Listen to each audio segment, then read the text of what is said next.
सभी दर्शकों को नमस्कार, जय श्री कृष्ण, प्रणाम। प्रायः आपका एक प्रश्न होता है कि हमारा व्यवसाय अथवा हमारी नौकरी कब होगी, और होना स्वाभाविक भी है, क्योंकि भगवान ने पेट लगाया है तो सबको ये उम्मीद होती है कि हम नौकरी अथवा व्यवसाय से कमा करके अपना भी पेट पालें और समाज का भी हित करें। कब और कैसे आपका व्यवसाय होता है प्रभावित, आपको हम उसके बारे में थोड़ी सी जानकारी देंगे। आपको इसलिए चार्ट बना करके अब हम समझाते हैं ताकि आप जान सकें कि कौन से घर से क्या देखा जाता है।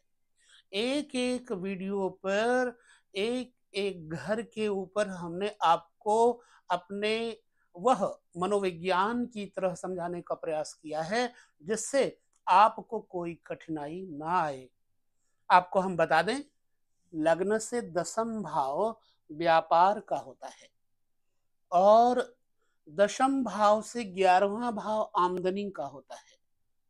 जन्म कुंडली के अंतर्गत दशम भाव के कारक ग्रह कौन से हैं, आपको यह समझना होगा। दशम भाव व्यापार है, नवम भाव भाग्य है। तो भाग्य, कर्म और आमदनी, ये तीनों का बड़ा ही महत्वपूर्ण योगदान है आपके जीवन में। आइए चलते हैं, जानते हैं दशम भाव के कारक ग्रहों के बारे में। जन्म कुंडली में दशम भाव में मंगल दिग्बली होता है। दशम भाव में सूर्य भी कारक है, दशम भाव में बुध भी कारक है और दशम भाव के कारक देवगुरु बृहस्पति भी हैं। यूं तो दशम भाव में काल पुरुष की कुंडली के अनुसार शनि का जो कारकत्व है, परंतु वह एक काल पुरुष की स्थिति है। अब आपको अपने व्यवसाय के बारे में विचार करना है। आपको देखना है कारक ग्रहों को, सूर्य, बुध, मंगल, बृहस्पति। भगवान ने इसीलिए 4 ग्रह बनाए हैं दशम भाव के कारक के ऊपर कि सारे ग्रह तो खराब नहीं हो जाएंगे। भाई, एक खराब होगा, 2 खराब होंगे, 3 खराब होंगे, चौथा तो ठीक होगा। अब आपको अपनी जन्म कुंडली में व्यापार का प्रतिनिधि ग्रह देखना है। जो ग्रह, जैसे मान लेते हैं हम यहाँ एक लग्न बिठाते हैं पहले, तो उसके बाद हम आपके साथ चर्चा करेंगे, ठीक है। हम यहाँ लग्न बिठा देते हैं कर्क, ध्यान से समझेंगे।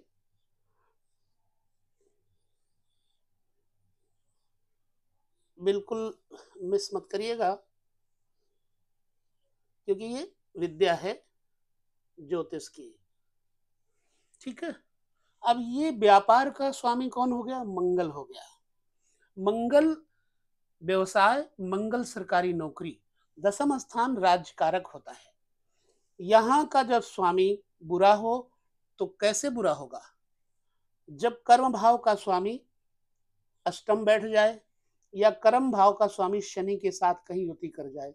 अष्टम भाव का स्वामी शनि है, यहाँ पर अष्टम भाव का कारक भी शनि है। तो जब यहाँ का स्वामी अष्टमेश के साथ कहीं युति कर जाए, वो चाहे कहीं भी बैठा हो, तो व्यापार प्रभावित होगा। व्यापार कभी चलेगा, कभी नहीं चलेगा, खंडित होगा। एक कारण ये हो गया। दूसरा कारण, सूर्य। सूर्य अब अगर अच्छा है तो भी आपका व्यापार चिंताजनक नहीं होगा। यदि सूर्य भी यहाँ बैठ जाए छठे घर में, छठा घर जो होता है वो जातक का त्रिक भाव होता है। अब सूर्य भी छठे भाव बैठा, अब बाकी बचे 2 ग्रह। एक बचे हैं बृहस्पति, एक बचे हैं बुध। अच्छा, चलिए हम यहाँ से बुध को उठा करके 12वें घर में बिठा देते हैं, ठीक।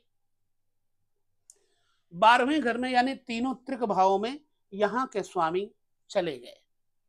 अब एक ग्रह बचा बृहस्पति।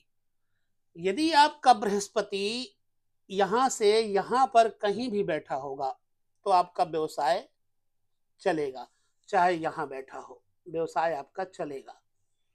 अब यदि यहां के स्वामी को सुधारना है तो उसके लिए उपाय मैं बता देता हूं।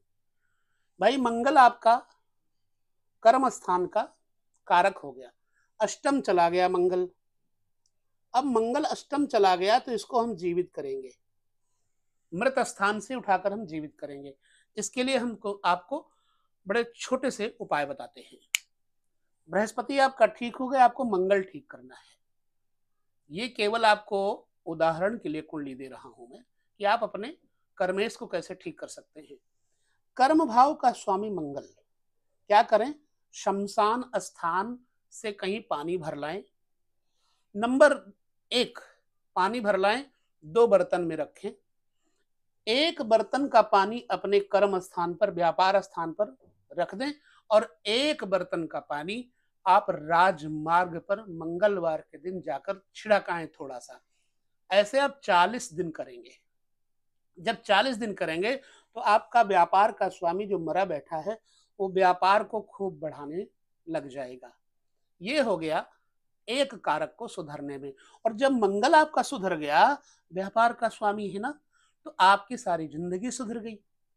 एक और बताता हूं मैं, यदि आपका मंगल अष्टम बैठा है तो आपको मंगलवार के दिन खास तौर से करना है, मंदिर में जाकर के लाल वस्त्र, गुड़ या फिर लड्डू, पान, नारियल हनुमान जी के मंदिर में जाकर भेंट करें और चमेली के तेल का चौमुखी दिया जलाएं।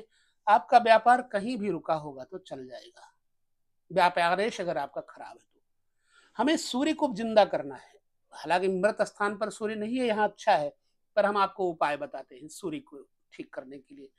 आप क्या करें, कहीं गहरे सरोवर से पानी ले आए, पानी गंगा जल में डाल लें थोड़ा सा।